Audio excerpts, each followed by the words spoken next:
Bom dia, meus amados e queridos amigos e irmãos que nos acompanham, que estão nos ouvindo. Que bom que nós podemos estar mais um domingo juntos para aprendermos, para estudarmos da palavra de Deus. Espero que vocês estejam bem, juntamente com a família também. Vamos orar? Pai, eu quero te agradecer por esse momento em que nós estamos aqui juntos para mais uma vez estudarmos a tua santa palavra. Peço que o Senhor estejas conosco, nos ajude, nos abençoe, dá-nos entendimento, que o teu Santo Espírito possa falar aos nossos corações aquilo que nós precisamos saber, conhecer, relembrar da tua santa palavra.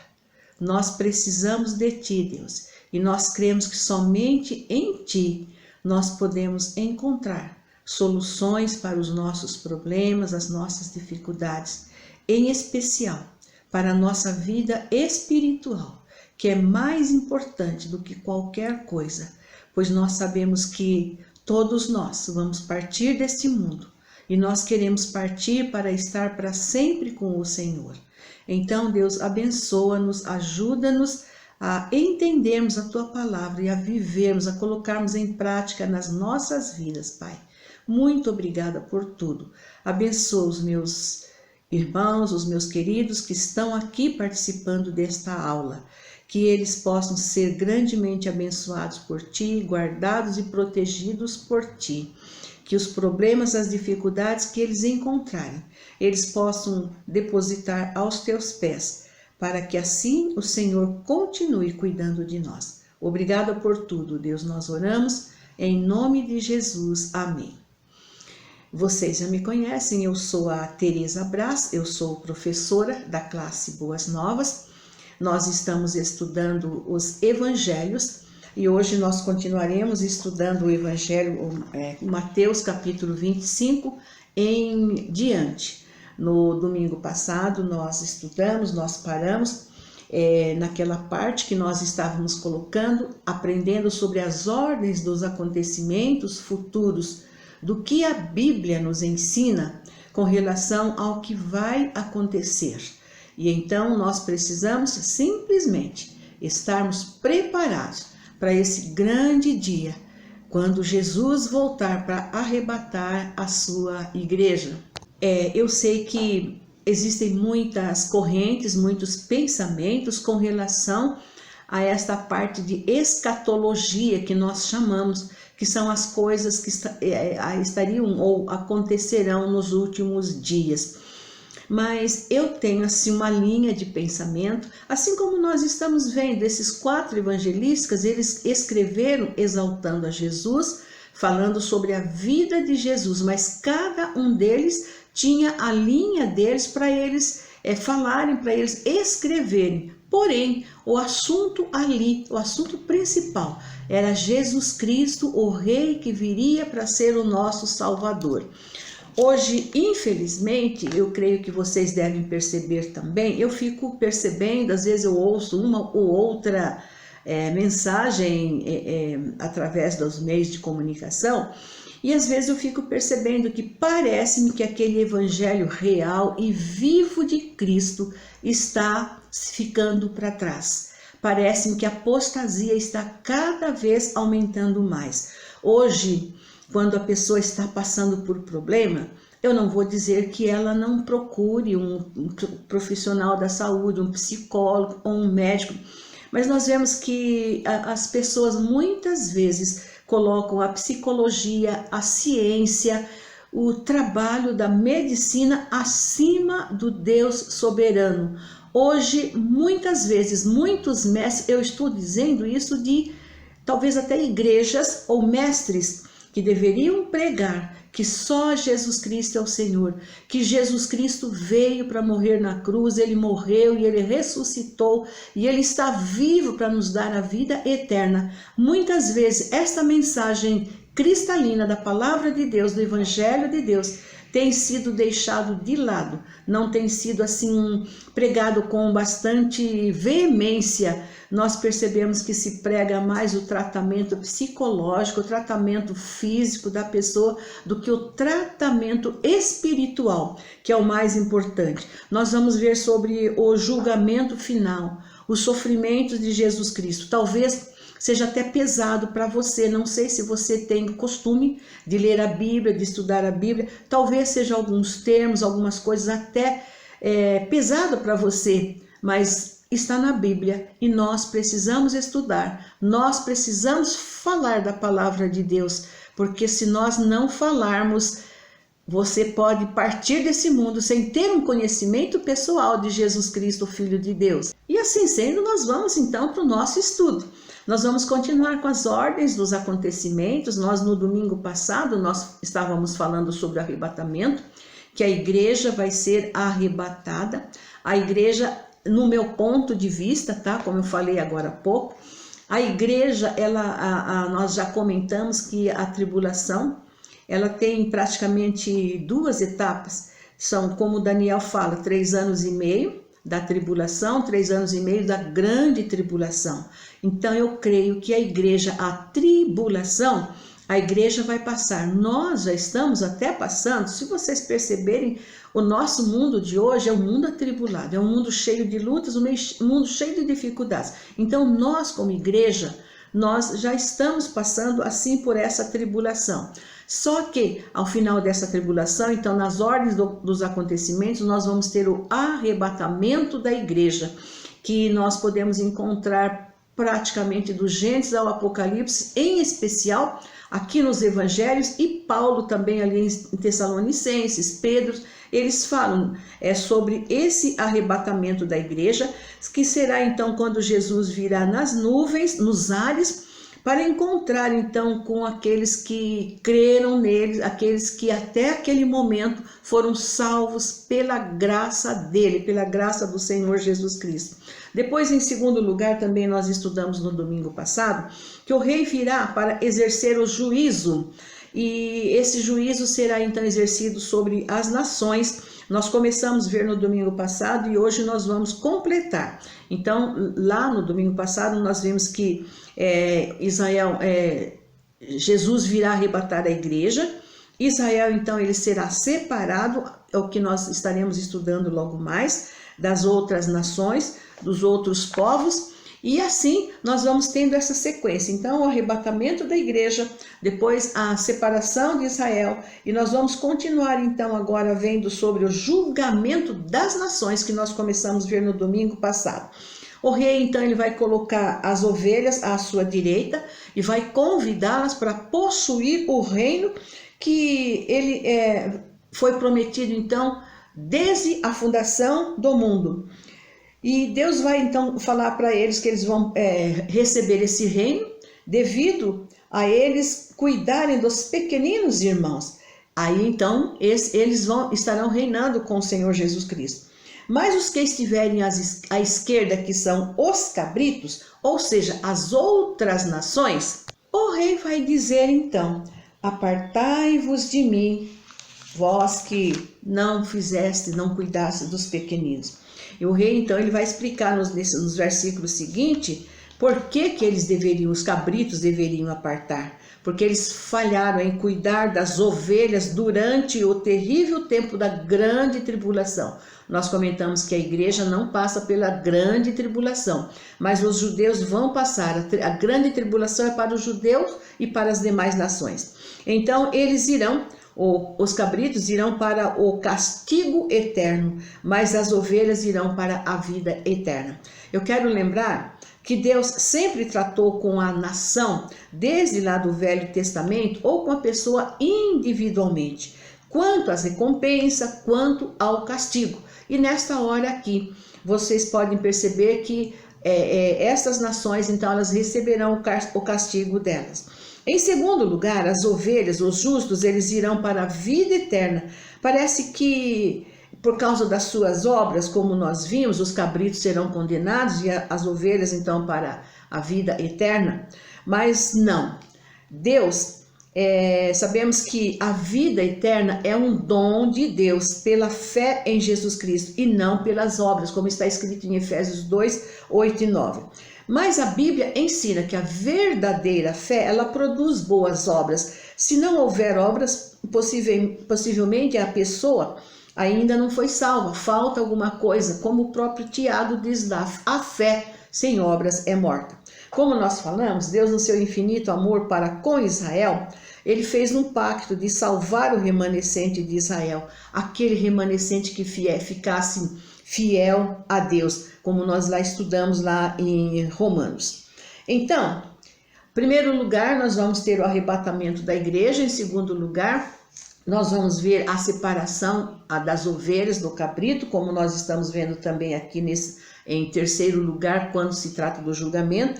E agora, em quarto e último lugar, nós vamos ver que vem o castigo eterno, a vida eterna, e vem também o julgamento das obras de cada um, das obras que cada um fez, dos galardões, das coroas, enfim.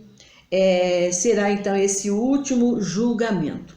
O julgamento final nós podemos encontrar em Apocalipse 20, de 10 a 15, e em alguns outros lugares também. Esse julgamento final, então, será que quando Jesus se assentar ali no trono branco, no trono da sua glória, para julgar com justiça o mundo, conforme nós podemos ler lá em Atos 17, 30 e 31, Romanos 2, 16 e outros textos também. Ele julgará cada um individualmente, um julgamento específico, ou seja, o pecado de cada um, conforme nós podemos ler em Eclesiastes, em Timóteo, em Apocalipse.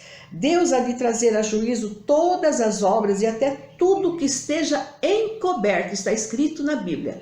Talvez alguma coisa que está lá bem escondidinho. Para Deus não tem nada escondido.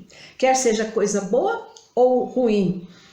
Deus julgará então, Jesus julgará os vivos, julgará os mortos na sua vinda. Os mortos que estiverem no mar, no Hades, que nunca foram encontrados, esses também serão julgados. O tribunal de Cristo não será então como os tribunais humanos, que eles investigam, passam tempo para investigar o problema e às vezes eles não chegam a uma conclusão. Hoje nós temos diversos tribunais humanos, uns mais simples, outros mais sofisticados, grandes, pequenos, bem estruturados ou não, né? Mas eles estão instalados com a função de julgar as causas, resolver os conflitos, os problemas entre as pessoas, entre as cidades, nações, entre os estados, até mesmo os problemas da selva.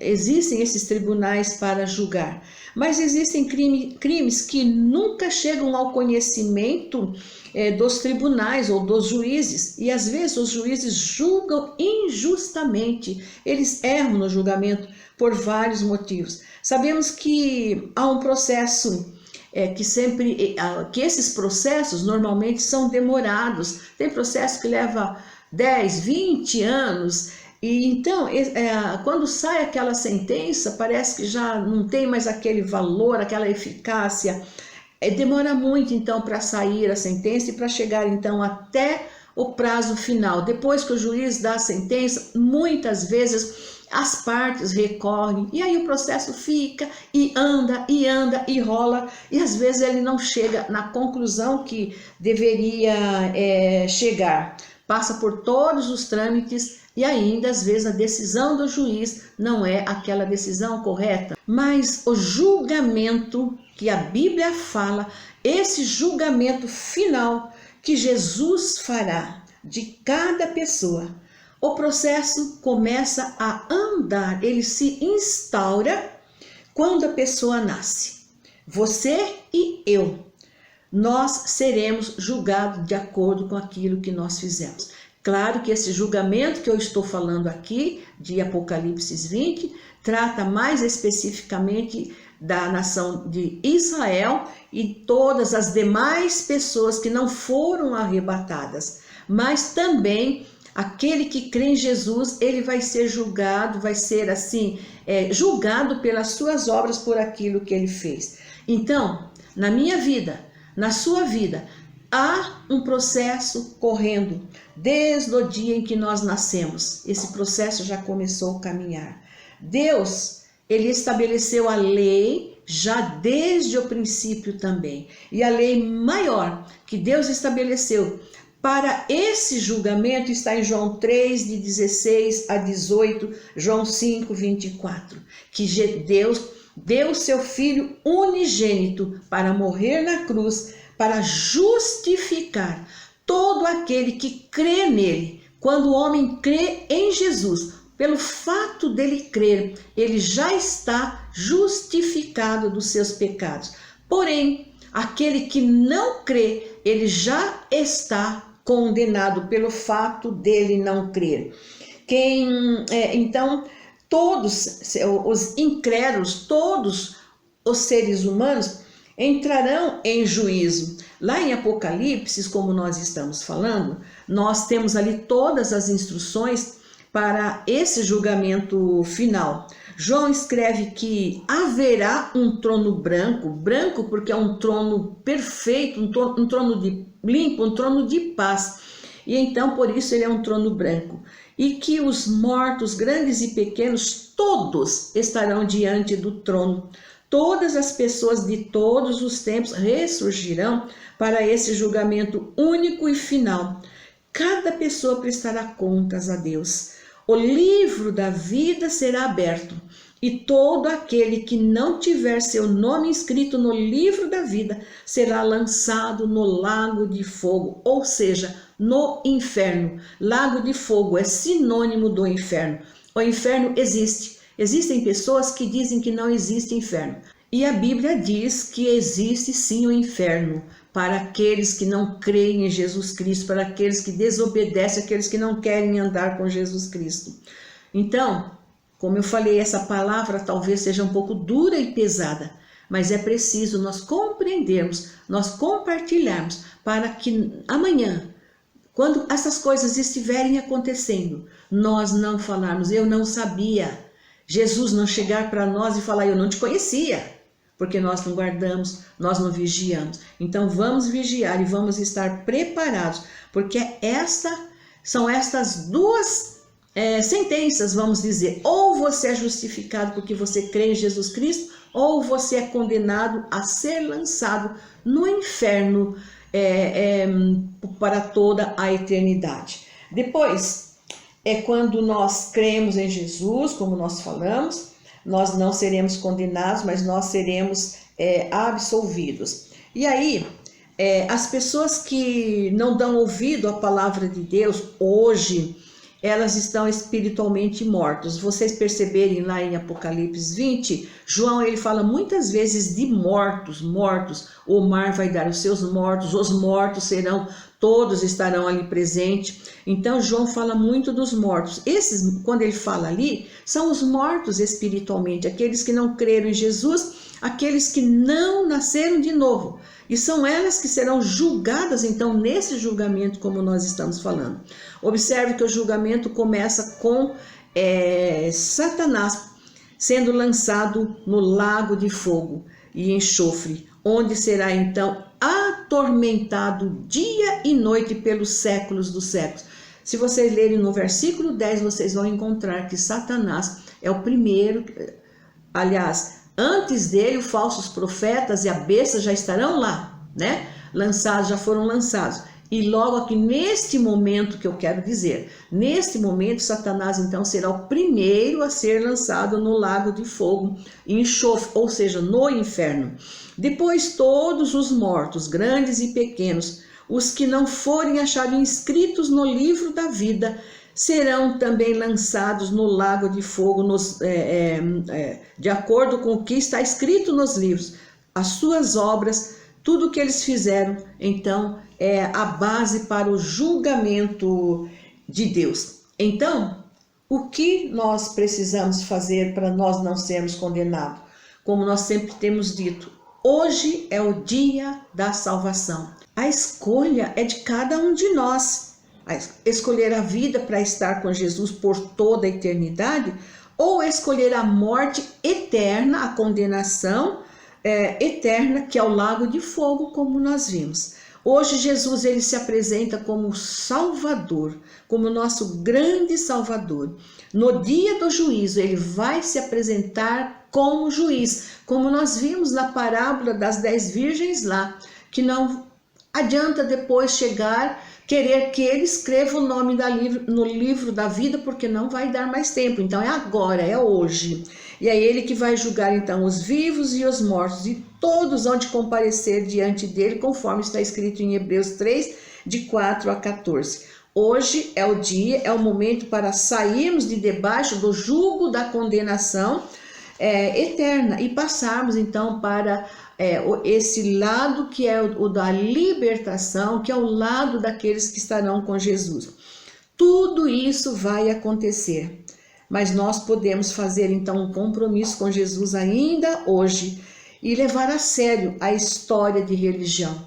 Hoje nós vemos que a apostasia tem, como eu falei, ela está aumentando cada dia. Muitas pessoas não têm um compromisso, a religião verdadeira que é Jesus Cristo, é o único que religa o homem a Deus. Então, nós podemos hoje fazer esse compromisso com Jesus e crer em Jesus para nós não sermos condenados ao lago de fogo, ao inferno. Jesus Cristo, ele vem sim buscar a sua igreja. Eu falo isso porque eu percebo que a palavra de Deus está se cumprindo dia a dia. Então, tudo isso que nós estamos vendo pode até te amedrontar, mas é a realidade, é o que vai cumprir. Então, nós vamos encerrar essa parte aqui, mas o que eu espero que nós possamos então estar preparados, como as virgens lá estiveram, com azeite, vasilhas e com a lâmpada, ou seja, com o Espírito Santo, o nosso coração pronto para receber então Jesus e a sua palavra. Muito bem, agora nós vamos para o capítulo 26, que ele vai continuar falando também agora, não mais sobre o julgamento que nós vimos nos capítulos 24 e 25. No capítulo 26 nós vamos ver então as profecias futuras do reino, a traição, a prisão e o sofrimento do rei. Mateus 26, de 1 a 16, nós temos então a conspiração de Jesus e também a sua traição. Nos versículos de 1 a 2, pela 4ª vez, Jesus fala com seus discípulos que ele ia morrer. Várias vezes nós já comentamos isso. Faltavam apenas 2 dias para a Páscoa e Jesus, o Cordeiro Pascual, seria então morto. E note que os sacerdotes, os anciãos, os líderes religiosos, eles tomaram a frente na conspiração, no planejamento da morte do rei, o Messias. Jesus estava na casa de Simão, o leproso. Olha onde Jesus estava, na casa de um homem que era leproso, em Betânia. E Lucas nos informa, Lucas 22, versículos 1 e 2, que era a festa dos pães asmos, que era realizada no dia 15 do primeiro mês, do mês de Abibe. E essa festa era realizada na continuação da Páscoa. A Páscoa era sempre no dia 14 e dia 15, então já emendava essa festa lá dos pães asmos. A princípio, os sacerdotes, os escribas, eles estavam ali reunidos no palácio de Caifás e planejaram então como prender Jesus, mas eles não queriam prender Jesus durante a festa da Páscoa ali, para não causar tumulto, porque muitos ali gostavam de Jesus, consideravam Jesus, como até hoje nós vemos. Nós temos falado muito sobre a multidão que acompanhava Jesus. Hoje nós vemos uma multidão que acompanha Jesus. Então tem muita gente no meio dessa multidão que realmente procura seguir a Jesus, procura servir a Jesus. E ali então tinha muitas pessoas que gostavam de Jesus, e então se os principais sacerdotes prendessem Jesus durante a festa, poderia haver tumulto. Esses que estavam ao lado de Jesus poderiam então se levantar em defesa a favor de Jesus. Como nós falamos também, que aqueles sacerdotes seriam eles os primeiros que deveriam entronizar Jesus como rei, já que eles esperavam o rei, mas eles não aceitaram, não acreditaram, não reconheceram Jesus como rei. E entre essas pessoas que ali estavam, que consideravam Jesus, nós vemos uma mulher de Betânia. Essa mulher se aproximou de Jesus e com um vaso de bálsamo precioso e caríssimo, ela demonstrou a sua devoção, seu apreço por Jesus. Esse foi motivo de indignação, de revolta para os discípulos, pois eles consideraram que aquela mulher o que ela fez ali era um desperdício. Mas naquele momento em que Jesus estava passando, tanto Simão, ao receber Jesus em sua casa, quanto aquela mulher ungindo a Jesus, eles demonstraram um ato de amor, um ato de gratidão, de consideração a Jesus, por Jesus ter abençoado a vida deles. Mateus 26:13 diz que onde aquele evangelho fosse pregado, em todo o mundo que aquele evangelho fosse pregado, também o que aquela mulher fez seria contado para a sua memória. Mas que evangelho aquela mulher pregou ao derramar o bálsamo sobre a cabeça de Jesus?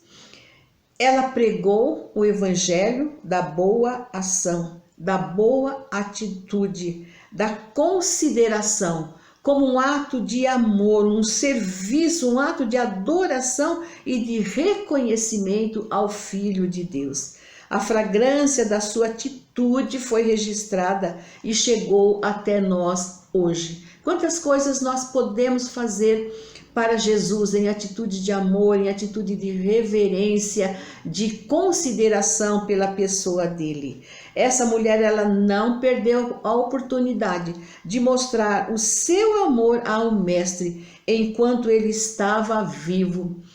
Não podemos perder a oportunidade de demonstrar o nosso amor a Jesus, pois ele está vivo, ele está entre nós. Era a única oportunidade de que a mulher tinha para, na história do mundo, ungir Jesus, pois as mulheres que, após a morte de Jesus, quando elas foram ali, Maria Madalena, Maria mãe de Tiago e Salomé, elas compraram aromas ali para ungir Jesus, que havia morrido. Elas foram ao sepulcro bem cedo, mas quando elas chegaram lá, elas ouviram do anjo que ele não estava mais ali. O túmulo estava vazio, porque Jesus havia ressuscitado. Vocês podem confirmar isso em Marcos 16, de 1 a 6. Mas essa mulher de Betânia, ela não perdeu a oportunidade. Poderia ser caro, poderia ser um desperdício, mas ela ungiu Jesus Cristo. Em contrapartida, nós vemos que ali naquele momento também, havia junto ali, os 12 ali, havia um que durante um ano esteve com o Mestre, serviu o Mestre, acompanhou o Mestre, mas agora ele estava do lado contrário, que era Judas Iscariote. Ele traiu o Mestre. E Marcos registra, Mateus e Marcos, eles não registram um detalhe importante, mas Lucas registra que entrou Satanás na vida do Judas Iscariote. E Judas, então, ele formou um plano de entregar, como entregaria Jesus nas mãos dos líderes judaicos sem causar tumulto. Eles combinaram que dariam dinheiro para Judas, Marcos 14, 11. E Judas ficou aguardando a oportunidade para pôr o seu plano em ação. E o que veremos é o que nós veremos a seguir na última Páscoa, quando Jesus instituiu a ceia ali junto com seus discípulos. Então, Mateus 26, de 17 a 30, Marcos também 14, nós encontramos a instituição da ceia, Lucas 22, de 7 a 23, e também nós vamos agora para as cartas, né? 1 Coríntios 11, 23 a 29, é um texto bastante conhecido, quase todas as igrejas usam esse texto para falar sobre a ceia. A instituição da ceia, então. Vocês sabem que a Páscoa foi instituída lá no Velho Testamento, logo quando Moisés libertou o povo ali do Egito. Os israelitas, eles ficaram ali no Egito durante 430 anos. Então, um anjo destruidor iria passar por todas as casas ali para destruir todos os primogênitos, todos os animais dos judeus. E Deus, então, ele passou uma ordem para os israelitas para que eles tomassem um cordeiro, um cabrito, matassem, sacrificassem aquele cordeiro e eles colocassem nos umbrais da porta o sangue daquele cordeiro, nos umbrais, nas vergas da porta, porque Deus então mandaria o anjo destruidor. E a casa que estivesse marcada com aquele sangue, que tivesse obedecido esta ordem de Deus, não seria destruída. Então aí começou a Páscoa, que significa libertação. A Páscoa quer dizer libertação. Depois, os judeus deveriam comemorar isso todos os anos, no dia 14 de cada mês. Foi assim uma ordem perpétua que Deus passou para que eles comemorassem.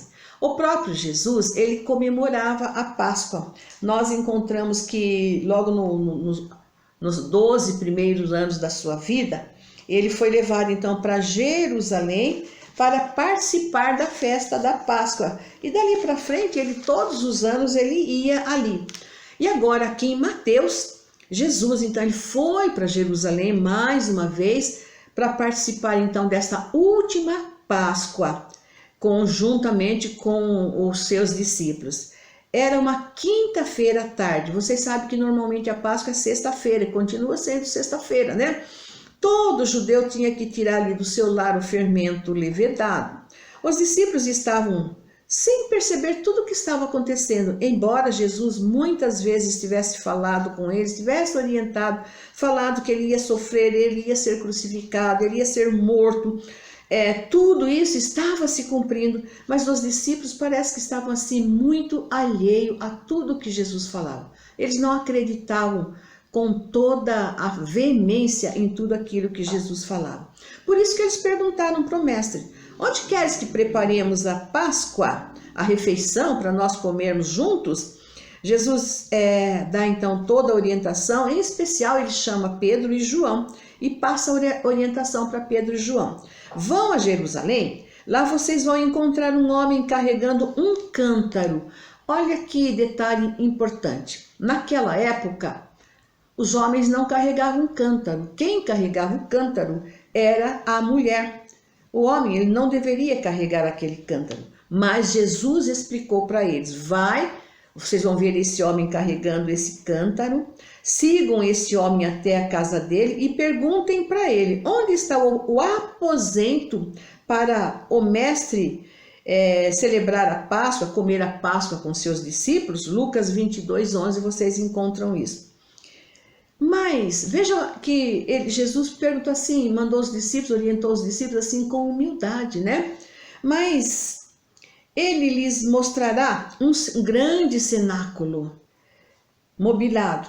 Ali nesse local vocês vão preparar a Páscoa. Como falei, Jesus então ele se mostrou humilde. Ele pediu um aposento da casa. O aposento é um quarto pequeno, é um espaço pequenininho, apenas para você descansar, aposento, lugar de descanso. Mas aprendemos mais uma vez sobre essa humildade de Jesus. Eu quero apenas um espaço pequeno para estar com os meus discípulos. Depois, nós vemos que aquele hospedeiro, ele apresentou um cenáculo. O cenáculo era um lugar em que se comiam a ceia, o jantar especial, um jantar muito especial, lugar de comunhão, de convivência juntos, aqueles que professam a mesma fé. Diante da humildade de Jesus, esse hospedeiro generoso, ele mostrou a Pedro e a João um grande cenáculo mobiliado, tudo pronto, preparado para o Senhor. Quando Jesus nasceu em Belém, não havia lugar para ele na estrebaria. Vocês conhecem a história. Os seus pais se hospedaram numa estalagem humilde, deitaram seu filho em tabuleiro, em balcão, onde se coloca comida para animais. Não tinha lugar para Jesus ali em Belém. Mas aqui, esse hospedeiro, ele ofereceu o melhor lugar, um lugar espaçoso, um lugar mobilado. Tudo aconteceu conforme Jesus orientou aos seus discípulos, Pedro e João, para que eles fossem lá. E então aconteceu a última Páscoa para Jesus e vemos que ele estava ansioso, ele estava assim desejoso de ter esse momento de comunhão com seus discípulos. Como era comum, fazia-se parte do ritual da Páscoa que alguém ali recebesse então o cálice. E Jesus, então, ele recebeu o cálice, ele que estava ali, o festeiro, vamos assim dizer. Então, ele recebeu o cálice, ele repartiu entre eles, ele deu graças, avisou que ele não beberia mais daquele cálice até que chegasse o reino milenar e que dentre eles havia um que iria traí-lo. Bom, quem vai trair? Eles perguntaram para o mestre: sou eu, Senhor? Jesus explica que era aquele a quem ele desse o bocado molhado ou no vinho ou no caldo de carne. Isso era comum também.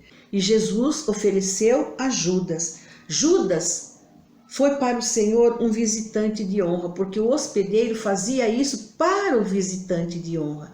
Veja bem, mesmo o mestre sendo traído por Judas, ele no último momento, ele honrou a Judas, ele tentou ganhar Judas através do arrependimento e pela sua graça e seu amor, mas Judas não quis. Nesse momento, como escreve lá em João 13:30, que Judas, quando ele recebeu aquele bocado molhado, ele saiu.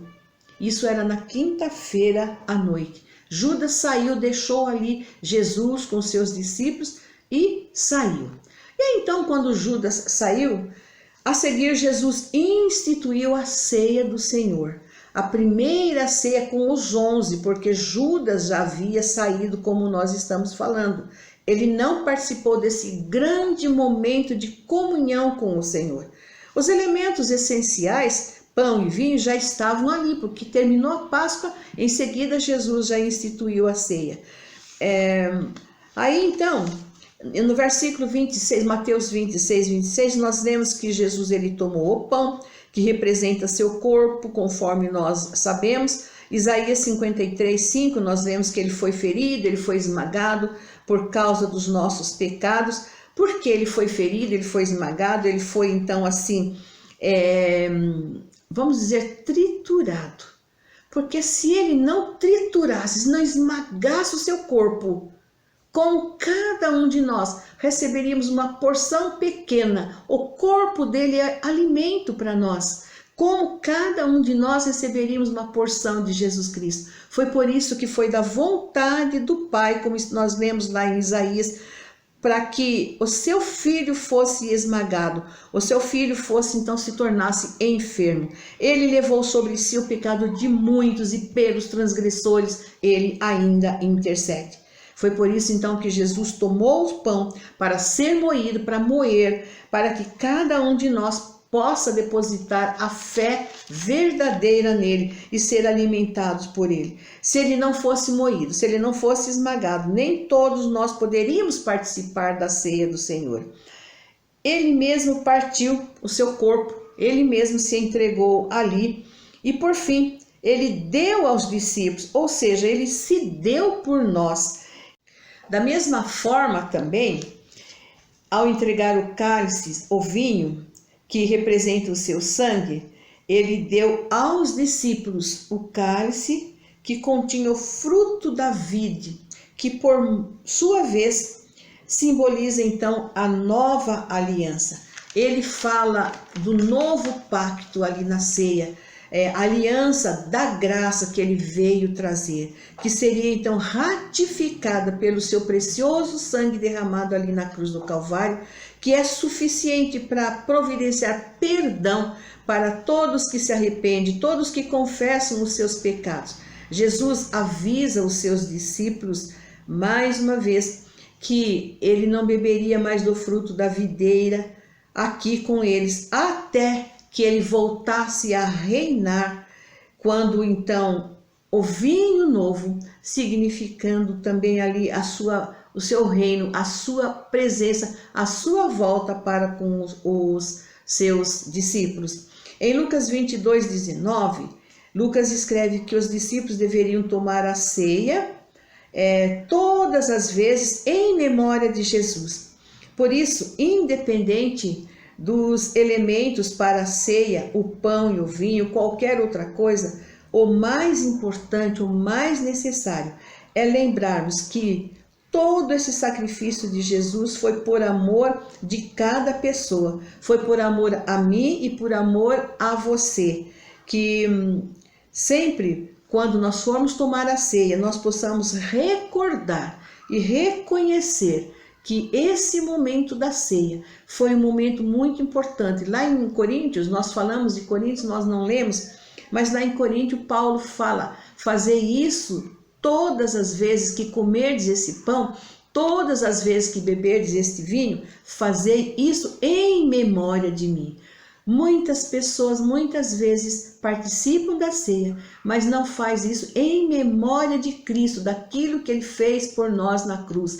E, aliás, deve ser um momento de alegria, porque nós vamos estudar também a seguir que Jesus morreu, Ele sofreu, mas Ele não ficou no túmulo, Ele ressuscitou. Então, por que Jesus ressuscitou? Para nos dar vida e vida eterna. Então, no momento da ceia, deve ser um momento de recordar tudo isso, mas também um momento alegre, porque Jesus ressuscitou, Ele ressurgiu. Muito bom, que nós possamos pensar na ressurreição de Jesus. Paulo fala que se Ele não ressuscitasse, a nossa fé seria vã. Então vamos continuar crendo que Jesus ressuscitou. E aí no próximo domingo nós vamos continuar nesse capítulo 26 de Mateus, dos versículos 31 em diante. E se possível nós vamos chegar nesse momento da ressurreição de Jesus. Que Deus abençoe vocês. Um bom domingo para todos.